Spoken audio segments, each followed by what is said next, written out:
할렐루야.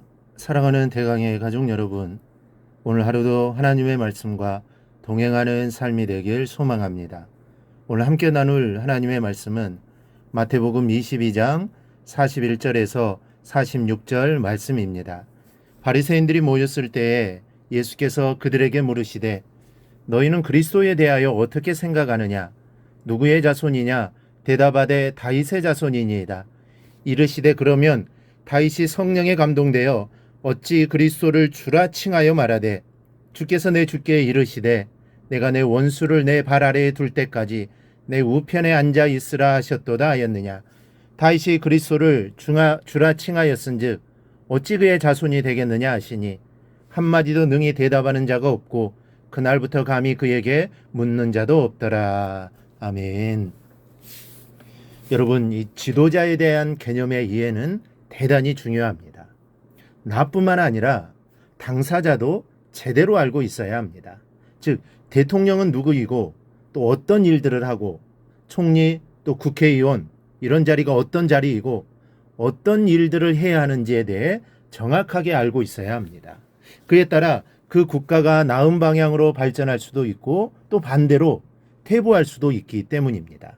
신앙에 있어서도 마찬가지입니다.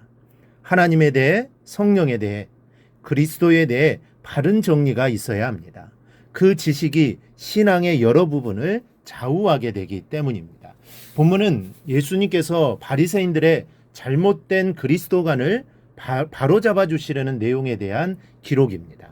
주님께서 바리새인들에게 먼저 묻습니다. 너희는 그리스도에 대하여 어떻게 생각하느냐? 누구의 자손이냐? 그런데 많은 사람들이 이 부분을 바리새인들에 대한 예수님의 공격이라고 생각을 합니다. 즉 예수님께서 바리새인들을 원수로 여기고 그들의 코를 납작하게 만들어서 다시는 대적하지 못하도록 이 질문을 던진 거라고 말을 합니다. 그러나 그렇지 않습니다. 주님은 다만 그들이 잘못 알고 있는 부분에 대해 교정해 주시고자 그리하신 것입니다. 우리 주님께서는 자기를 미워하는 원수에 대해서도 악감정을 품은 적이 없으십니다. 주님의 입장에서 본다면 그들조차도 모두가 구원해야 할 잃어버린 자들이었기 때문입니다. 그러므로 우리는 예수님의 모습을 통해 믿지 않는 자들과 또한 특히 교회에 대해 적대적인 입장을 취하는 이들을 어떻게 대해야 하는지 배우게 됩니다. 그들은 우리의 원수가 아닙니다. 우리의 원수는 그들을 범죄케 만들며 복음을 듣거나 믿지 못하게 방해하는 사단뿐입니다. 사단만이 우리의 대적일 뿐 그의 노예가 되어 신임하는 모든 사람들은 우리가 구원하고 또 인도해야 할 귀중한 영혼들인 것입니다. 그러므로 우리는 언제든지 불신자들을 원수가 아니라 주님께서 오늘도 애타게 찾으시는 길 잃은 양으로 이해하고 관심을 가져야 하는 것입니다. 성도와 교회가 불신자들에 대해 배타적인 태도를 취하고 마치 원수처럼 그들을 대한다면 이는 곧 그리스도의 십자가를 헛되게 만드는 일입니다. 하나님은 우리에게 심판관이 되라고 명하신 적이 없습니다. 우리에게 부여하신 사명은 복음 전도자가 되라는 이 한 가지뿐입니다. 어쨌든 이 질문에 바리새인들이 대답합니다. 다윗의 자손입니다. 이 대답이 바리새인들이 가지고 있던 그리스도에 대한 개념을 대변합니다. 바리새인들이 생각했던 그리스도는 다윗의 시대를 회복하는 그리스도입니다. 이스라엘을 이방 세력의 속박으로부터 해방시켜줄 이 땅의 왕입니다. 그래서 그들은 단지 다윗의 후손으로 위풍당당하게 오는 인간인 그리스도를 그들은 기다렸던 것입니다. 그러나 하나님께서 교회에 가신 그리스도는 한 나라의 왕이 아닙니다. 만왕의 왕이요 만민을 위한 구주로 오신 구세주이십니다. 하나님의 아들이요 초라한 모습으로 오시지만 가장 강한 사단의 세력을 꺾어 인간을 구원하시는 분이십니다.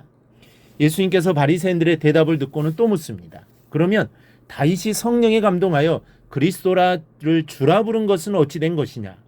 다윗이 그리스도를 주라 칭하였은즉 어찌 그의 자손이 되겠느냐? 예수님께서 반문하신 내용은 그리스도는 다윗에게도 왕이 된다는 말씀입니다. 한 시대의 권세자가 아니라 다윗을 넘어서 오는 모든 세대의 왕으로 오신다는 것입니다. 예수님이 혈통적으로는 다윗의 자손이 분명합니다. 마태가 아브라함과 다윗의 자손 예수 그리스도의 세계라라는 말로 복음서를 시작하는 것은 의미가 있습니다. 그리스도 안에 있는 인성은 다윗의 계통인 것이 분명합니다. 하지만 예수님에게는 이와 같은 인성 외에 또 다른 성이 있는데 곧 신성입니다. 즉 그분은 신인 동시에 인간 곧 신인이셨습니다. 유대인들은 이 사실에 무지하였습니다. 스스로 율법에 대해서는 완전한 지식을 가졌다고 자랑하는 이들도 이 사실은 알지 못했던 것입니다. 예수께서 우리와 다른 점은 그분 안에 있는 이 신성입니다. 우리는 언제까지나 인간일 뿐이지만 예수 그리스도는 인간인 동시에 하나님이십니다. 그분은 인간의 몸을 입고 이 땅에 오셨으나 근본적으로는 하나님의 본체로서 하나님과 동등하신 분이셨습니다. 그러므로 여러분, 주님의 능력에 선을 긋지 마십시오. 바리새인들은 그리스도에 대한 선을 그었습니다. 즉 예수 그리스도는 다윗의 후손, 즉 다윗의 후손으로 오는 인간이라는 것이죠. 그들은 선을 그어버렸던 것입니다. 그래서 그리스도를 앞에 모시고도 그분을 알아보지 못했던 것입니다. 우리도 주님 이외에 나 나름대로의 선을 긋지 말아야 합니다. 바리새인처럼 주님을 다윗 안에 가두어 두지 마십시오. 주님은 모든 것을 넘는 분이십니다. 그분에 대하여 한계선을 긋지 마십시오. 그래야 그리스도가 예수가 보이고 그 예수님이 나의 능력이 되십니다. 이 땅에 사는 동안 언제나 주님은 여러분의 왕이 되십니다. 그러니 여러분의 생각과 삶을 주님께 맡기고 의지하는 삶이 되시기를 바랍니다. 그리하여 예수님에 대하여 제대로 알고 그 주님으로 인해 능력의 삶을 살아가기를 주님의 이름으로 축원합니다. 오늘 묵상한 말씀을 굳게 잡고 삶으로 실천하며 살아내는 대강의 모든 성도들이 되기를 축복합니다.